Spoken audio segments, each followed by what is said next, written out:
what's going on, sci-fi fans? Welcome back to the Science Fictionary Podcast. I'm just hanging out here for a bit and see if anybody pops into the chat. Needed to check out some stuff. Apparently, when we recorded earlier today, the sound sucked. So I'm gonna figure that out real quick.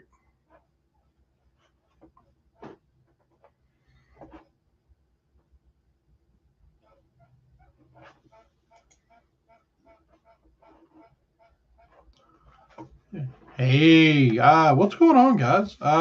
So I'm just kind of jumping on for a few minutes. I can send out a link if anybody wants to jump in and chat about last week's episode of The Acolyte, or if anybody wants to um, talk about what they expect out of tomorrow's episode. Also, since you're in the chat and can hear me, and I think both of y'all listened to my episode earlier, uh, apparently the audio was a little off on that episode. Is it sounding any better now?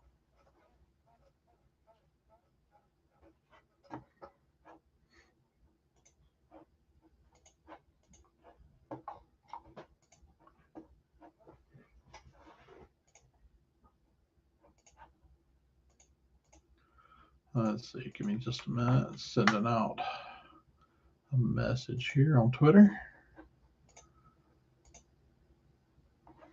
Twitter is really fouled up when I try to switch back and forth between my accounts. I'm not sure what's going on there.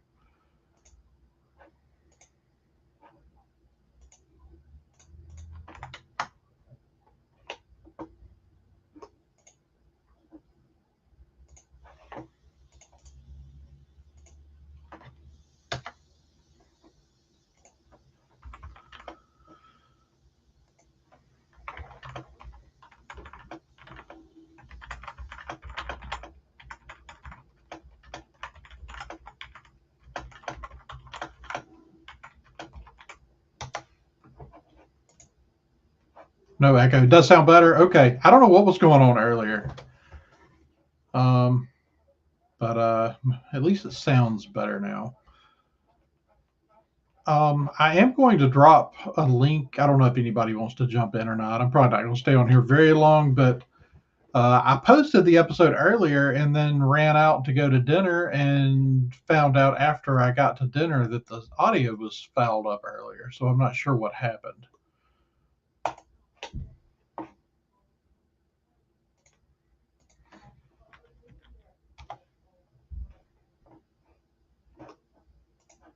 Ubaldo and Andrew, what's been going on? How have y'all been doing? And I'm curious to know what y'all thought about the first episode of The Acolyte. The first two episodes, actually.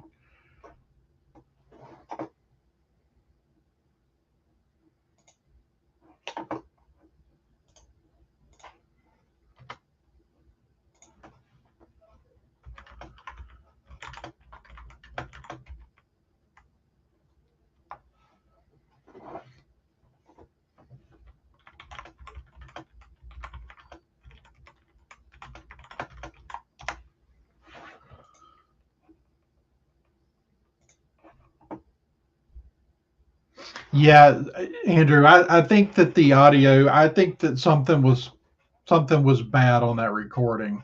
I'm not sure why. I didn't change any settings. I jumped back in just like I was doing it earlier, and it seems to be working now. So I'm not sure what happened. Yeah, I don't mind that we're getting away from the Skywalker story. I mean, I'm still one of those that would love to get some. I would love to get Luke's actual story after Return of the Jedi because we've only gotten little bits and pieces of that. I don't know what the best way to do that is. I kind of, at this point, I've kind of, I don't know if going live action is the best way to do it and just recast or if they should. I've been a little surprised that they haven't gone for an animated series to fill in Luke's backstory. But yeah, I don't mind that they're. I am excited that they're moving away from the Skywalker saga era. I guess the real question is going to be the test is going to be how the majority of people react to that, because for a lot of people the Skywalker saga is, it is Star Wars. That's the key component, and so moving away from it is also dangerous, because you're just moving into new territory. Now, that new territory has been explored in books and games and all these, and they've done well. At least had a success has been mixed. The older games like Knights of the Old Republic were absolutely massive, and now the books, these new books, the High Republic books, haven't really gone over super well.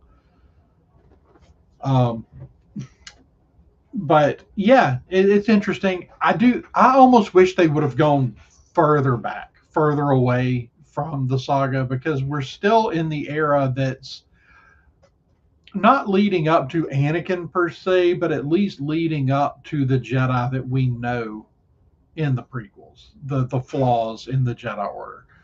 Um, let's see, Andrew, a 6.5 out of 10. Yeah, I think I said I gave it a C plus. Um, at this point, with that's always prone to change as the series moves forward. But I thought that was fair for where we're at, because I do think that the other characters, um, yeah, they just feel a little flat, undeveloped. Um, Saul is great. Saul is a really, really good character. I'm excited about that one. I do get that Vernestra and Yord in particular are kind of meant to, or at least I believe they're meant to show us what is kind of happening. They're kind of examples of a lot of the Jedi we get to in the prequels, where they're way too caught up in politics um, and appearances, bureaucracy, rather than doing the right thing.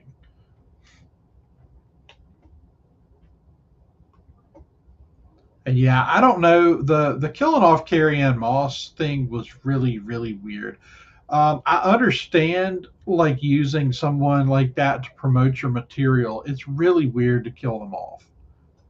Um, I understand that she was kind of a headliner, and I'm sure that was a contractual obligation from Lucasfilm to her, that she had to at least be a headliner for the series, top line, top billing. But they still, like, the decision to kill that character off that quick.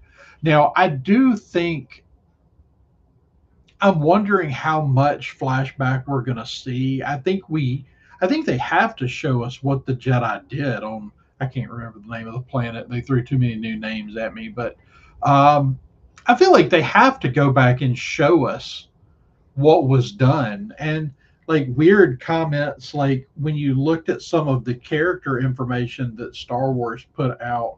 See if I can find this one. I think I took a screenshot. Um, yeah, so the mysterious Jedi Master Torben actor Dean Charles Chapman hopes that fans will recognize one key element to his character. He's kind hearted. So, presumably, we are going to see some more of these characters, because, I mean, obviously, so far there was nothing, nothing really to judge his character on at all, as far as him being kind hearted or a coward or whatever we want to think about him at this point. So I think we have to get not just a flashback, but maybe a whole episode of what went down, because I think it's got to be pretty severe to get us to where we're at with this group of Jedi that are in various states of um, kind of giving up on anything really. I mean, Torben has clearly just been waiting for someone to come along and kill him, I guess, or yeah, I'm not sure.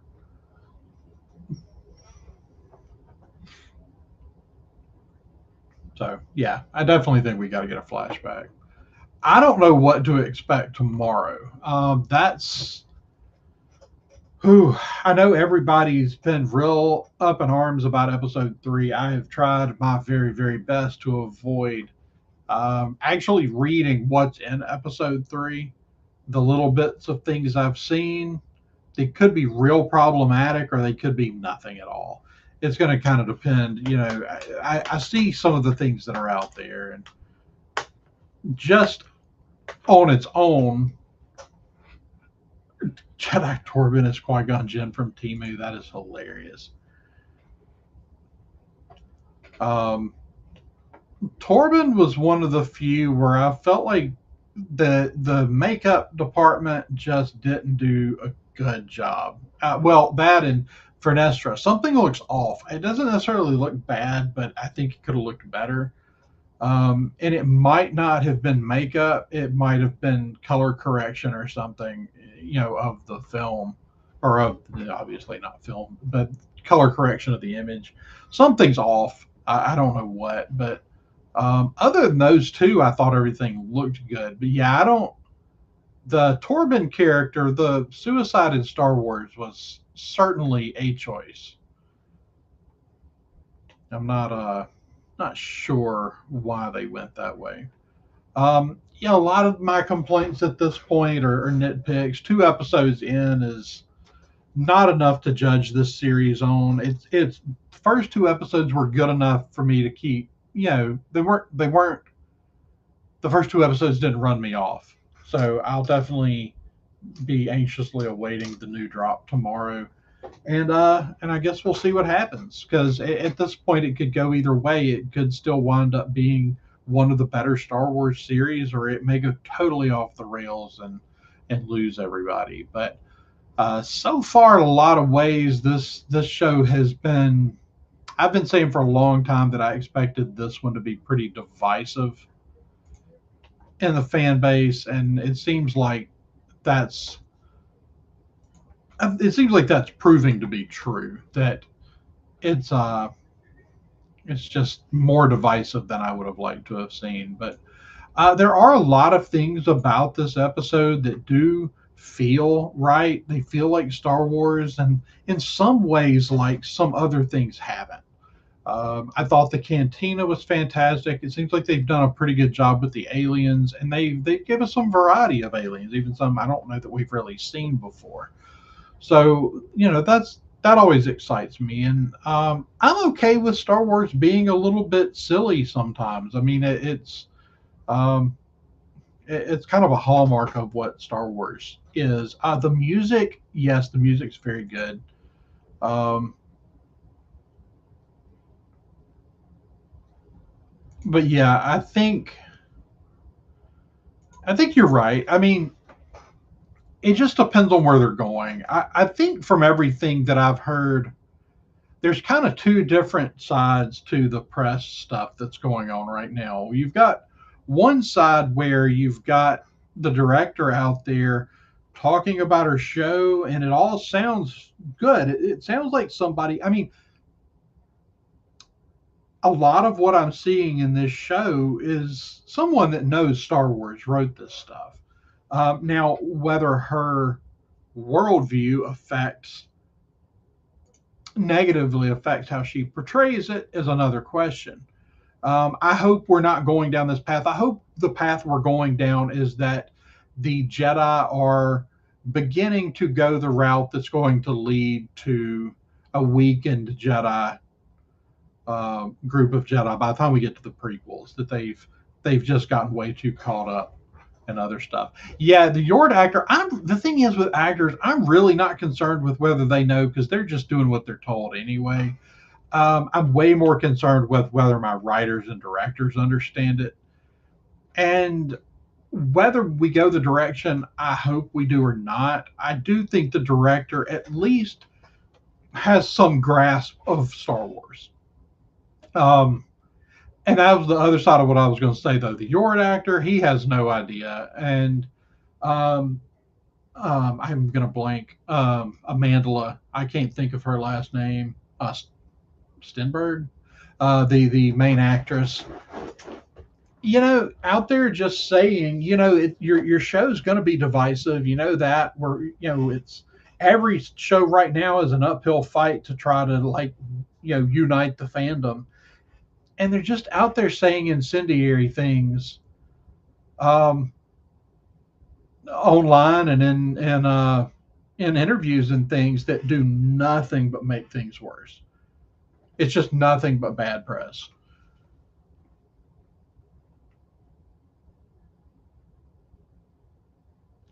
Let's see. Hoping for a 45 minutes episode. Yeah, I think I just don't know. I one of the things I heard early on about this series was that it was going to kind of struggle from the whole short episode thing that we've had issues with in the past. I hope we get some. I think 40 to 45 minutes is kind of the sweet spot for a lot of this stuff. I mean, obviously, I'd like to see full hour long episodes, but I just don't see them going that route, especially with them talking about, some of the wanting to move some of this stuff over and put it on network TV. And I think that's what we're seeing is that a 40-minute show, 40 minutes start to finish is an hour of network television once you add the commercials and stuff into the mix. And yeah, I mean, it's very possible that he just said the wrong thing. I don't know anything about that actor. It's very possible that he just was nervous. I mean, um, it's very possible that he just said the wrong thing. It's hard to judge based on one comment. I'm really not overly concerned about that. I think that was something that people shouldn't have latched onto as big as they should have, as big as they did, because, like I said before, frankly, like it doesn't really matter if the actors are like big fans of the thing. They're going to do what the writer directors tell them to do anyway. It really comes down way more to that. Um, I think that runtime is something that they need to figure out. It's the runtimes on the Marvel stuff and the Star Wars stuff is so all over the place. Um, Obviously, I would like to see longer, but I wish they would at least settle into something in that 40 to 45-minute range. And yeah, and so the talking about that, I mean, like I don't know what the runtime on the two episodes this week were, but the credits were like 8 minutes long. So I was sort of shocked at how much of the runtime was just credits. But overall, I think that there's enough good there that depending on where it goes, it could end up being a really, really good series, which is a relief to me because I thought all along that this was going to be. This has been the series that I was most concerned about. Obviously, Book of Boba Fett. Even though I think Book of Boba Fett at its core had a good story, it was just sort of all over the place thematically and adding stuff in that they didn't have to. The Mod Squad stuff, and they went a little weird and out there with some of that. But that was pretty much on the director.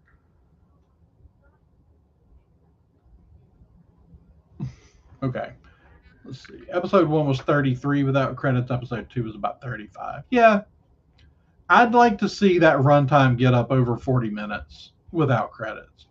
But they're close. At least they weren't like 27, 28-minute episodes, but I'd like to see them get a little bit longer. Because yeah, when you're giving it to us a bite at a time, yeah, you're giving us an episode at a time, and you're, I don't know, you've got freedom to make them as long as you need to, but I think what I like I was saying, I think what I wish for on the runtime more than anything is just some consistency.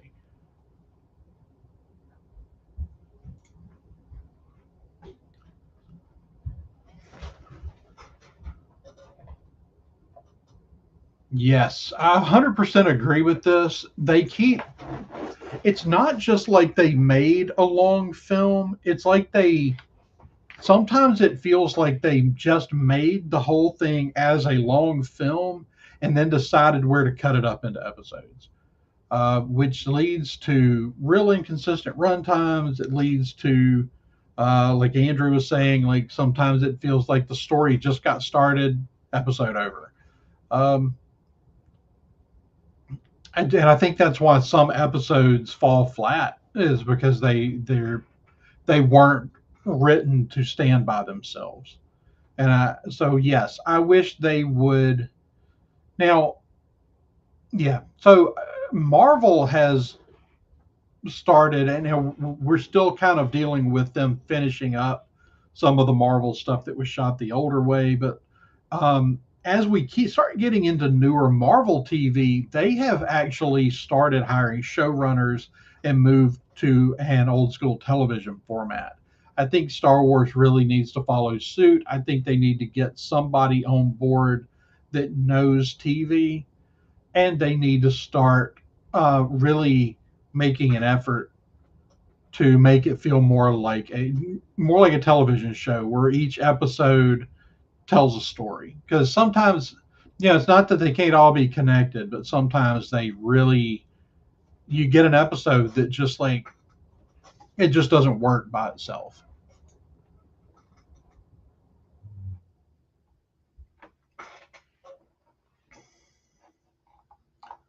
Any thoughts on what to expect from tomorrow's episode? Like I said, I have intentionally avoided as much as I could about it. I know this is the one everybody's been freaking out about, and admittedly, depending on how they do what I'm hearing, it could be really bad. Isaac, who doesn't? Doesn't everybody like pork chops? Doctor said I got to lay off the pork chops. Shame.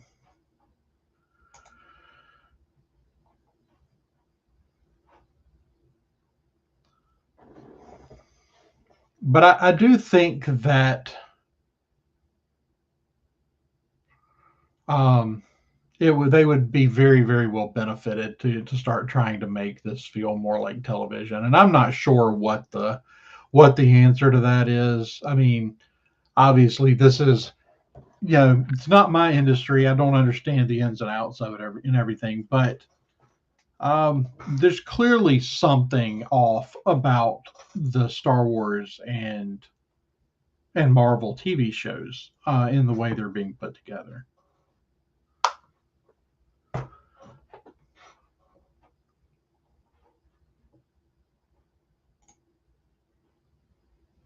True. It's kind of hard to get lamb here though. Um, yeah, that's my thing. I'm going in like I'm not worried about what anybody said, because way too often those sorts of things are misconstrued. Sometimes there's some nuance to it that people just miss. I think that's one of the biggest problems with the extremes in the fandom, is that there are a lot of people screaming at each other on each extreme that just clearly don't understand nuance. That seems to be a lot of their biggest issue. Um, Granted, criticism is fair, but as we discussed on the show earlier, there are a lot of criticisms. You know, when you make certain criticisms that are real nitpicky, you kind of undermine your arguments for your actual issues. I miss Legends too. There is a big part of me that wishes that there was a whole department over there still, separate thing. Make them non-canon, I don't care, but it was still writing in the Legends era. I miss it, but the thing is, the Legends era had so many excellent writers. The Star Wars, they weren't bringing in nobodies to write this stuff, and a lot of the stuff now is just not written by the best of the best. It's just not. I mean, you've got people that really the only thing they did before they got in um, was fan fiction.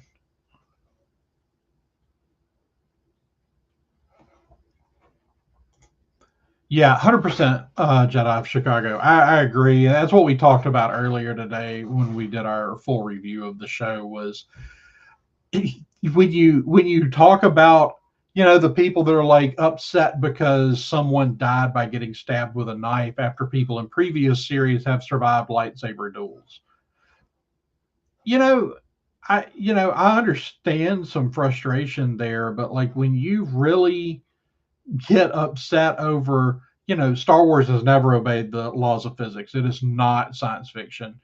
Um, when you get into basing your arguments over the sex of the character, the fact that there was fire in space, or someone dying from a knife wound, like that's a level of nitpick that undermines any valid criticisms you might have because anybody reasonable is tuning you out real fast. um, Isaac wants a live action Waru.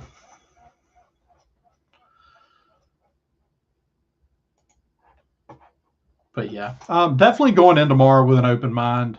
um, I, I I hope it's good. I hope it's not. um, if you've listened to me much, my biggest issue with The Last Jedi is at this point. I mean, I have serious issues with the movie itself, but it's the things that they did in that movie. Um, yeah, the ultimately that movie was made in a way to that divided the fan base, and I feel to some extent like that was done intentionally, and it has it's never stopped. Like from the day The Last Jedi came out, it has been two extremes of a fandom at each other's throats.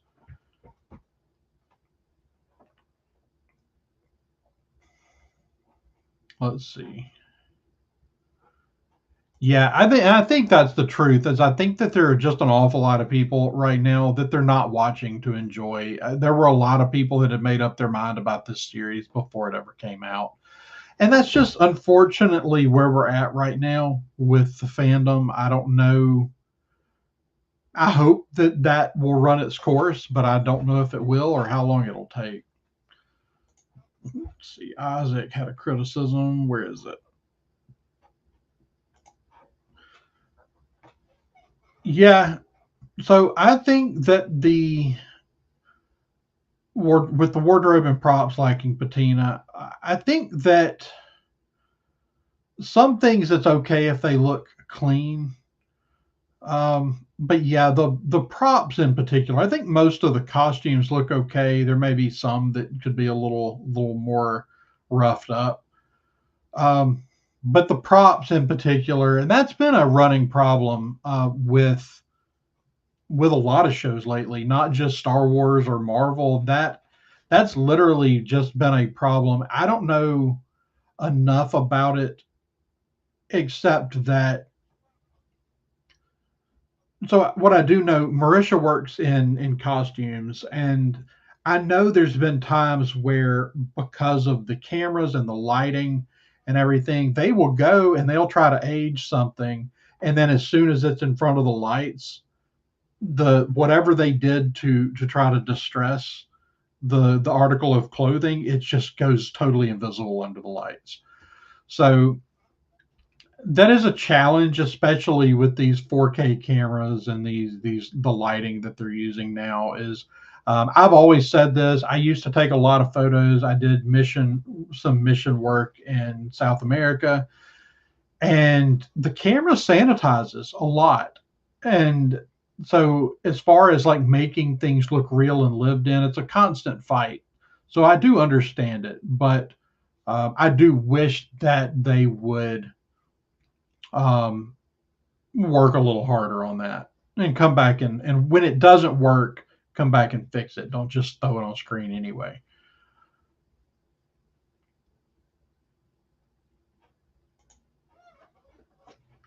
Let's see, Nick. Yeah, second stream. So I didn't hear all of the audio on the previous episode before I released it. Everything was happening kind of fast, and when I put that audio up, I got a couple of messages that asked what was wrong with my audio tonight, and so I'm still not sure what happened, but I jumped on to see if it sounded better tonight, and it seems to be working better. Nick, what did you think so far about the Acolyte?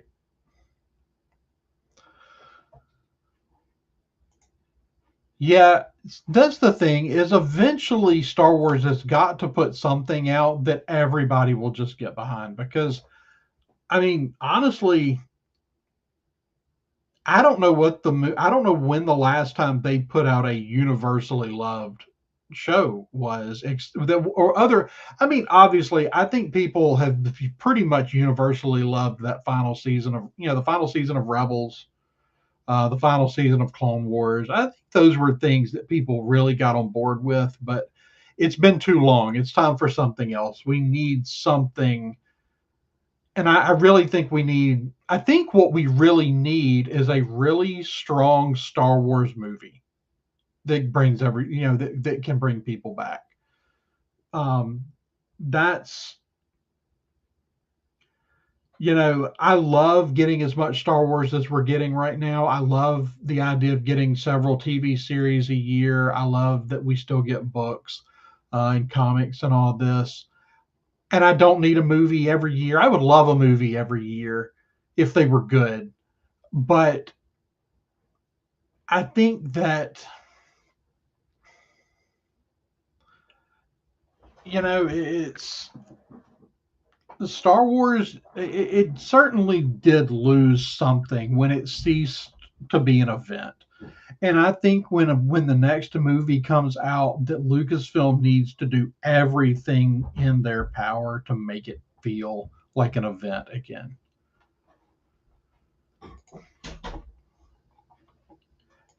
Yeah, so I think Bad Batch was mostly universally loved by the people that watched it. The real problem I've noticed with animation is if you look at the numbers, if you kind of go do the math on the numbers of people that watch it, it's actually pretty low compared to live action stuff. Maybe not the live action TV series we're getting now, but generally speaking, a lot of casual Star Wars fans that I know have never watched any of the animated stuff. And I keep telling them they're missing some of the best Star Wars since the original trilogy, but there are still a lot of people in the world that just as adults won't watch animated stuff.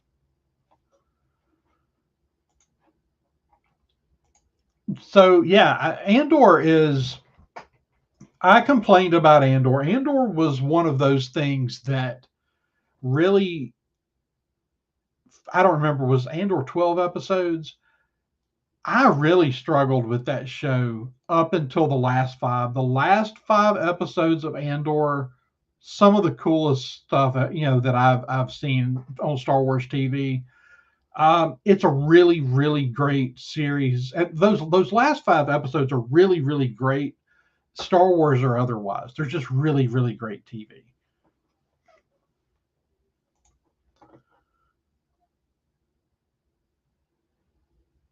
Yeah. So and I think that's a common complaint.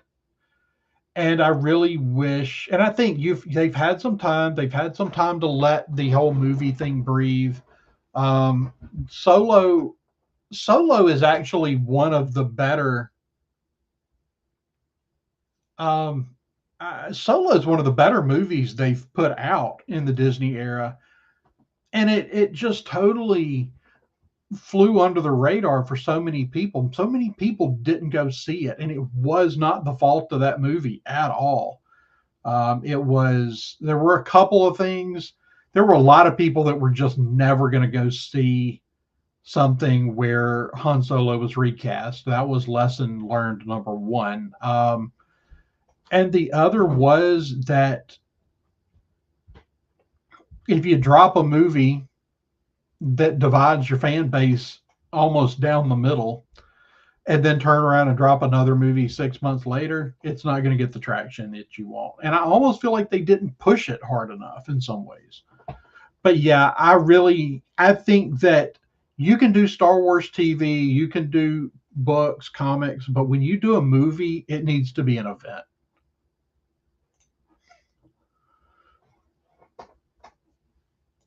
I have real mixed feelings about the Yuzong Vong. Those were not my favorite books, at least early on when they first introduced the Yuzong Vong. I didn't really enjoy the books. I mean, I read, I think I probably read every Legends book at least up until the prequels came out. And then I kind of, that's, the prequels came out during my first, the episode one came out during my first year of college. And I kind of lost my reading time during that stretch. And so I'm sure I missed out on a lot of books in that era. But um, the Yuzong Vong is one of those things that I just never got that into. But at this point, I would be thrilled to even see that come back, or at least get a name drop. I'm going to be honest, I don't remember.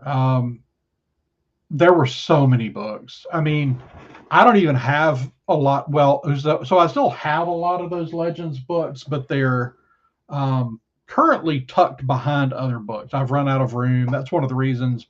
If you didn't catch it earlier, I'm moving the studio into a different room in the house, and it's going to give me way more room for bookshelves. I'm going to have two full size bookshelves, maybe three, instead of just the one. And so not only will I have room for all my books, I'll have room to spread them out a bit. But yeah, I would I would love to go back and reread some of those Legends books that I hadn't read in a while.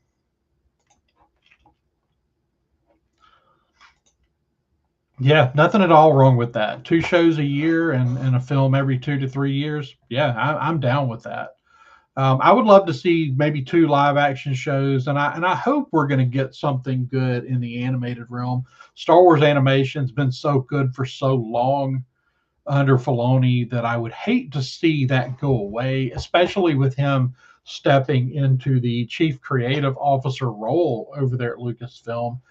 Yeah, his whole background is animation. I can't imagine a world where they don't do something. But I think they need a big one. That maybe they may have been setting up something.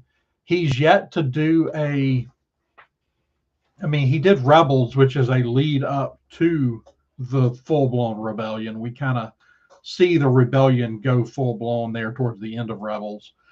But we haven't done anything really during the era of the rebellion proper, like those few years where the rebellion actually gains traction. That may be what he was setting up um, with Omega, possibly. Um, if we're not going to the rumor is that Patty Jenkins is still going to make her Rogue Squadron. Um, still going to make her Rogue Squadron movie. I hope that happens. But if it doesn't, I think a Rogue Squadron TV series, animated series, could be absolutely fantastic and gives you an opportunity to do something with characters like Luke Skywalker, Biggs Darklighter, just those, not Biggs, Wedge Antilles, rather. That you can bring those characters in. I mean, Wedge was criminally underused in the sequel trilogy, and even in the movie that he's actually in was criminally underused. And so I'd love to see something set in that era, or something set immediately after the rebellion vanquishes the Empire. Andor's filling in some of those gaps, but I'd like something a little. Andor's tone is so much grittier. That's the first Star Wars that my kids haven't just really didn't embrace, because it's so different tonally, which is fine for what it is. But I'd love something in that era feels a little bit more like the original trilogy.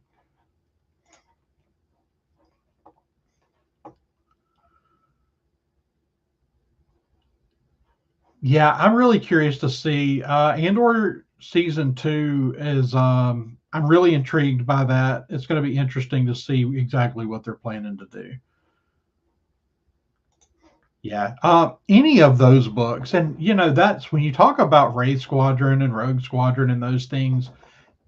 It is mind blowing to me that you've got a writer out there like Michael Stackpole who wrote him and Aaron Austin wrote all those books, all those Rogue Squadron books, and of course Aaron Austin is no longer living, but you've got Michael Stackpole out there who was practically begging to write Star Wars books again, and according to him, just never heard anything back. Has gotten no response from Lucasfilm.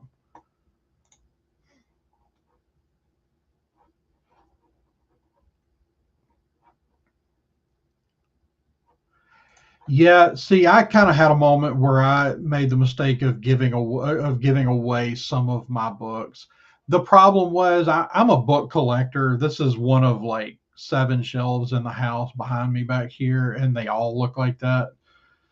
And what you see displayed is mostly my nicer paperbacks. My All of my old Star Wars books were purchased when I was a kid. They were trade paperbacks, and uh, you know, they're all basically yellow and orange at this point. The papers, non-archival papers, they've they just don't look good anymore. And so I do hope over time to start replacing some of those with longer lasting versions.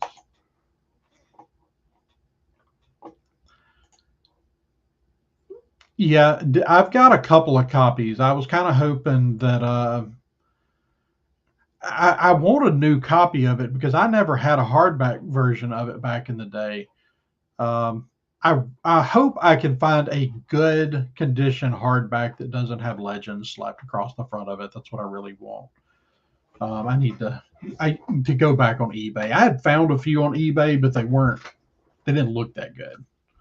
So hoping that's something I can find.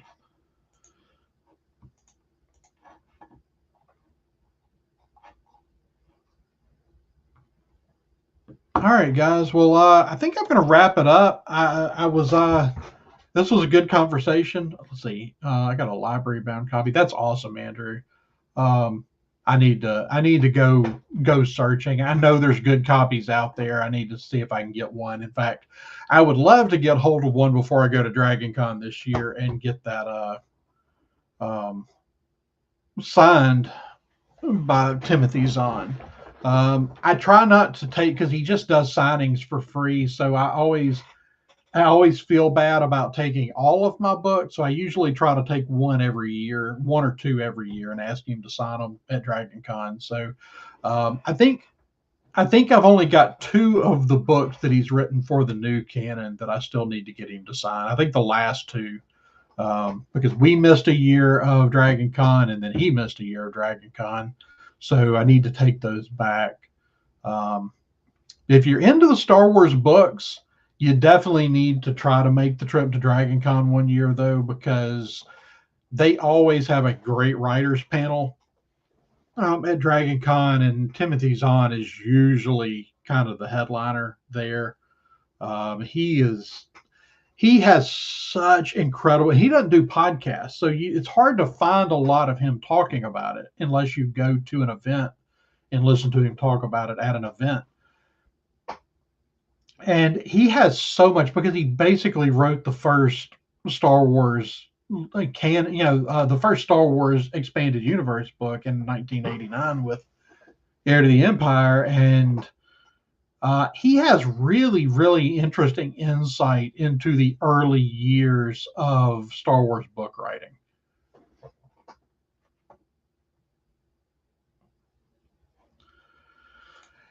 I have noticed that some of the books do have really nice art on them. So yeah, I've got to start. I'm hoping that moving into the new room over here and having more bookshelf space, I can start rebuilding.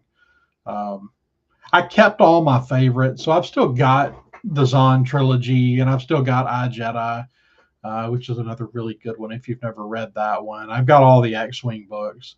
I couldn't have parted with those, but I did part with some others, but I hope to be able to get them out and display them. And I guess at some point I'm going to have to start removing. I bought all these really nice hardbacks for the new stuff, the High Republic stuff, and I just don't like it. I'm going to try to read them one more time, but I just absolutely can't get into them.